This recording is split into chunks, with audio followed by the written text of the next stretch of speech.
Hi again. I've really enjoyed speaking with you over these past weeks. I've enjoyed uh, sharing with you uh, something of the views around Skye and sharing with you messages from the Bible, and I hope they've been helpful and a blessing to you. Next week I'm going to spare you seeing this ugly mug yet again, and my good friend Neil McMillan and the moderator designate, he is going to share with you a few thoughts next Friday, so we look forward to that. This week I've taken you to a place that I've been to many times before. This is Sligahan, just outside Portree, with that lovely bridge behind us that attracts so many visitors during the tourist season, and behind that yet again some of the coolants. I was tempted this week to almost go back to a message that we had right at the beginning when we looked at Psalm 121 and to say, you know, where do we look to for help? Well, we look to the God who is the maker of the hills and of the heavens and of the earth. But I thought that you'd think I was kind of lazy if I just repeated the same message again.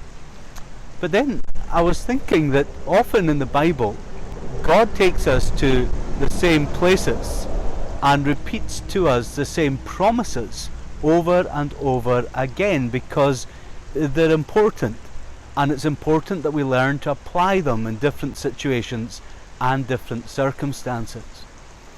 One of these promises that he gives to us is this: I will never leave you. I will never forsake you. We have it in Hebrews 13, of course, and we love it. We love it when we hear that promise: I'll never leave, I'll never forsake. But have you ever stopped to look at the context in which it is given? Just preceding that promise in that verse, God says, keep yourself from the love of money and be content with what you have, because I will never leave you. I'll never forsake you. He is saying when things are tight, when financially things are difficult, remember I'm there, and I'll never leave. I'll never forsake. You go back to the Old Testament and go to Genesis 28, and there you have Jacob, and he's going through not a time that's tight, but a time that's tough. He is in isolation, isolated from his family and everything that's familiar. He's going through a really difficult time. Everything feels like if it's almost crowding in on top of him. He's going through disturbed sleep and having these strange dreams, and on this particular night he has this really significant kind of dream, but in it God comes to him and he says to him, look, wherever you go, I'll be there with you. I will never ever leave you. You go forward a bit to the time of Moses, and there the children of Israel were really feeling a time when they were really sad. And they were sad because Moses had broken some really bad news to them. He had told them that it was time for him to go. He was going to leave them. And he wasn't just going off for a while, he was actually going to die. And they cannot imagine life without Moses. He was as much part of their landscape as the Kulins behind me here, and they could not envisage life without him being there. And so they're deeply sad and troubled. But he reminds them. He says to them, remember, you can be strong and courageous because God has said he'll never leave you. He'll never forsake you.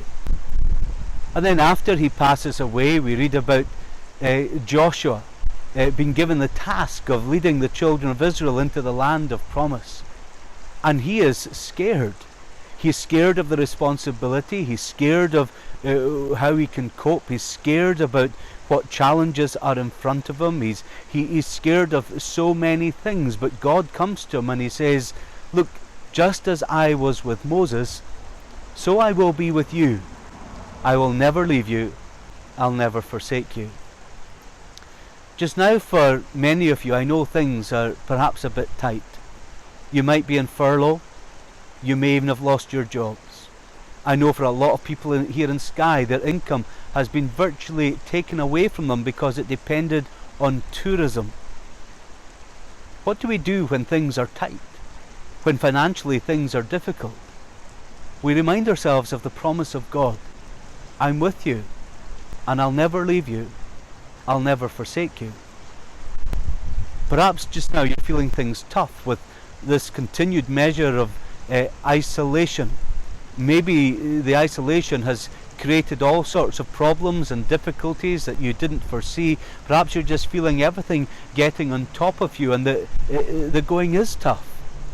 Remind yourself of the promise that in tough times that God is with you, and He'll never leave you, and He'll never forsake you.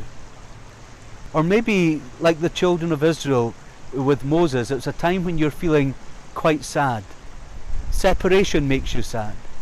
Separation from loved ones, maybe your grandchildren, or maybe your children, or your parents.